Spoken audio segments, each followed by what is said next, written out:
보는 순간 마음을 빼앗깁니다. 와! 와! 와!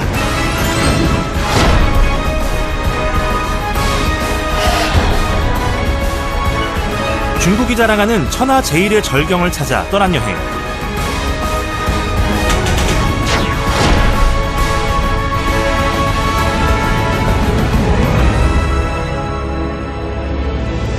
여기는 인간의 세상인가, 신선의 세상인가. 시간이 가는 것을 잊을 정도로 아름다운 자연, 옛 중국인들이 남겨놓은 놀라운 건축물까지 신선히 논일다간 그 풍경 속으로 지금 들어가 봅니다.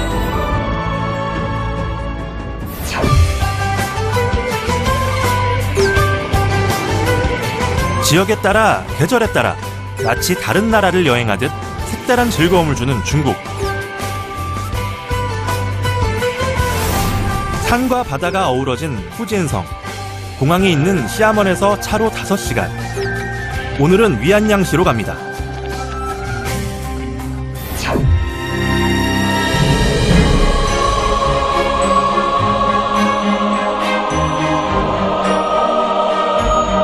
중국 정부가 지정한 명승구 중 최고 등급.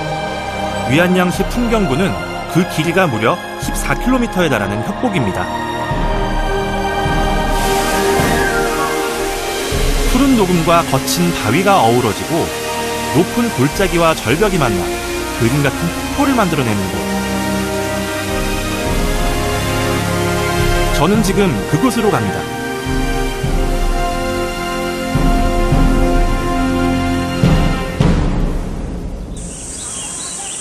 푸젠성의 또 다른 명소. 평일날 왔는데도 생각보다 사람이 많습니다.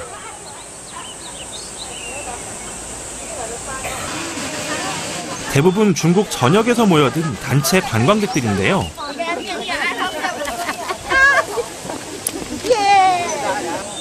다들 소풍 나온 사람들이 많은가 봐요. 여기가 정말 유명한 여행지인 것 같습니다. 유명한 곳에는 다 그만한 이유가 있습니다. 자, 여기 보시면 선경이라고 써 있죠. 선경. 신선들이 사는 곳과 같은 경치다라는 의미인데 중국 사람들은 이렇게 아주 멋진 그런 자연 환경이 있는 곳에다가 저런 선경이라는 단어를 잘 쓰거든요. 이곳 역시 그만큼 아름다운 곳이라는 어떤 의미가 되겠죠.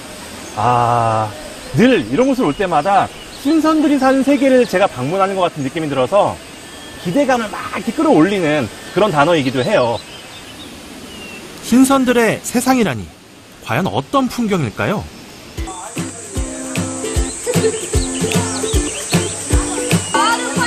선경에서 제일 처음 저를 반긴 건 원숭이입니다.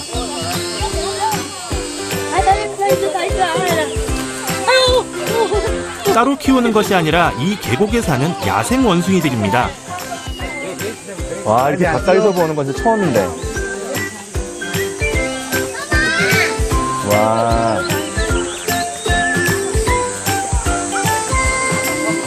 好几斤，总共这里有300多只。300多300多只。太可爱了，这是怎么做的？不要给它碰。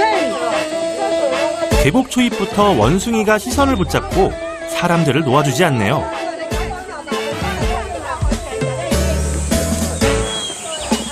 위안양 계곡을 제대로 보려면 협곡을 따라 아래로 내려가야 합니다. 내려가는 길이라고는 하지만 경사가 급한 데다가 계단은 끝도 없이 이어집니다. 와, 이게 내려가는 건 좋은데 이게 나중에 올라올 때 어떻게 하려고.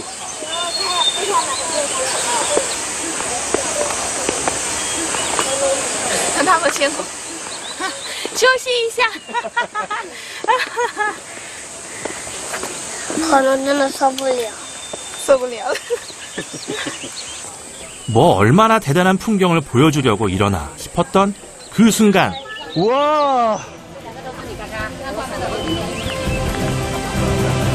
와. 거짓말 같은 풍경이 눈앞에 펼쳐집니다.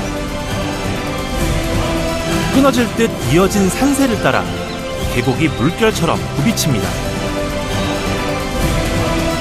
깎아지른 듯 솟아오른 바위산을 아슬아슬한 잔도가 휘감아둡니다.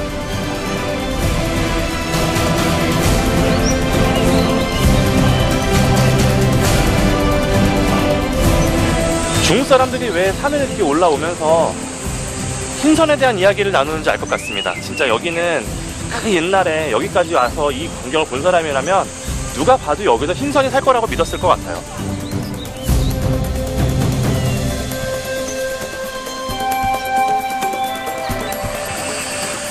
그런데 이 협곡의 이름이 왜 원앙계인지 궁금하진 않으셨나요? 저기 원앙이 있어요. 이 협곡의 또 다른 이름은 원앙지향, 원앙의 고향이라는 뜻입니다. 월동을 위해 원앙들이 이 계곡으로 찾아드는 데는 이유가 있습니다.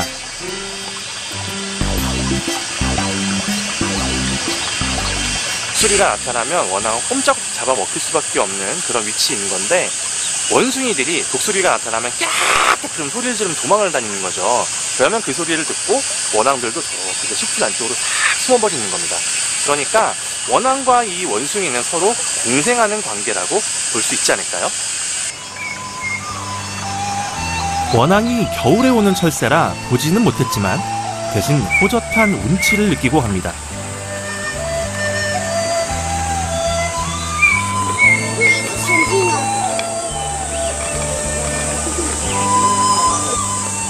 저는 이렇게 여행을 다니면서 한국하고는 어떤 게 다른 게 있을까?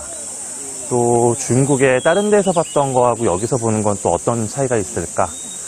그런 호기심이 좀 많아서 총 난리 나이다. 광동 나리.潮汕不知道什么最好什么都好，什么都好是吗山好水好人更好。 아. 물소리가 시원한 걸 보니 폭포가 가까워졌나 봅니다.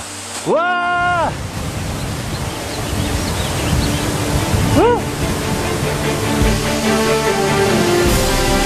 이 폭포의 이름은 마이장지. 폭이 넓고 수량이 풍부해 보는 것만으로도 가슴이 시원해집니다.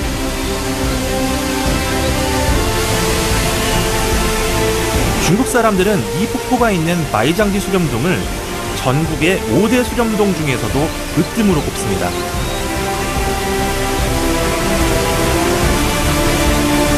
직접 보니 그 이유를 알겠네요.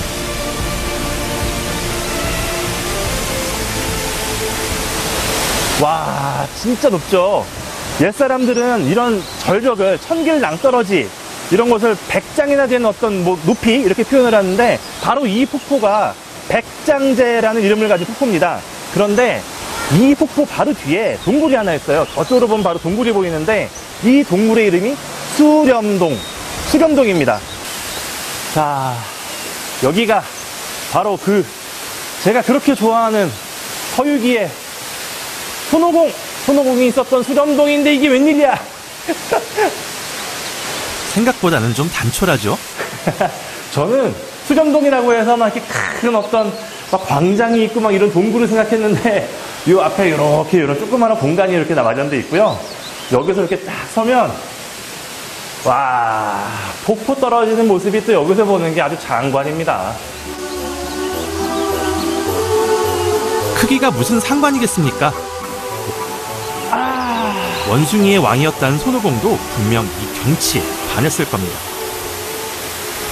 저에게 서유기는 제 어린 적 유년 시절의 기억을 떠올리게 하는 그런 소설이었는데, 뜻밖의 여기에서 수렴동, 또 이 밑에 있는 화과산 이런 지명들을 만났고 저를 굉장히 흥분하게 만들었거든요. 풍경이라는 곳은 단순하게 풍경만 끝나는 게 아니라 여기 얽혀있는 추억도 같이 읽어내는 그런 어떤 여정이 있는 것 같아요. 이제 서유기의 수렴동을 말할 때면 저는 아마 이 바이장지를 떠올릴 것 같습니다.